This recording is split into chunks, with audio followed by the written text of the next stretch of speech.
I'm the same as you. I just want to avoid conflict at all costs. But it's... So why in the world would you say that you were the culprit? Maybe you don't know because you're Outlanders, but it all started a long, long time ago. Hold on a second. If you're talking about that... Oh, so you already know. Well, that makes things all... So, is the story from... Everything about the fate of the Oni is true.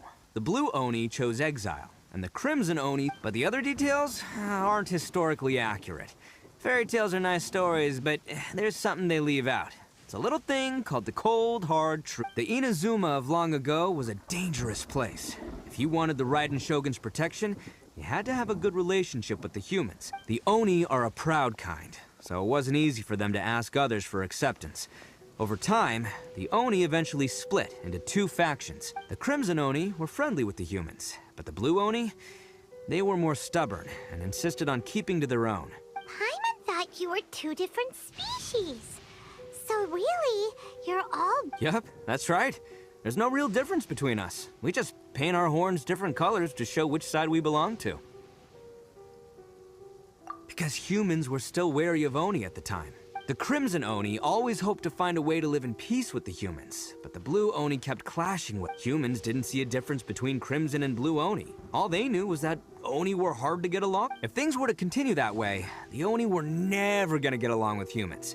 And so, the most revered leaders of the Crimson and Blue Oni decided to resolve it once. Over drinks, they swore an oath. The Blue Oni would play the role of evil Oni to help the Crimson Oni integrate into human society. But the Blue Oni's leader gave two... First, the Oni must abandon any prejudice they held against humanity. Every Oni was to accept humans in their heart before the humans accepted them.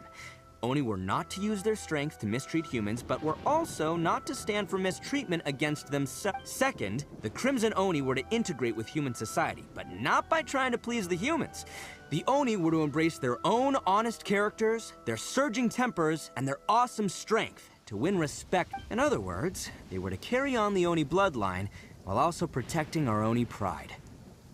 After choosing exile, the number of Blue Oni began to dwindle, until eventually, they disappeared altogether. Since I first heard the story of the Blue and Crimson Oni as a kid, I've heard it countless times in my life. Not once did I ever imagine that the Blue Oni... So you're saying the real culprit was a descendant of the Blue Oni? That's right. Most people don't pay attention to the color of an Oni's horns. They probably don't even know that Blue Oni exists. But nothing gets by the Arataki gang. At the scene of the crime, they saw an Oni with different color horns than mine. Still, it'd be strange if the culprit really...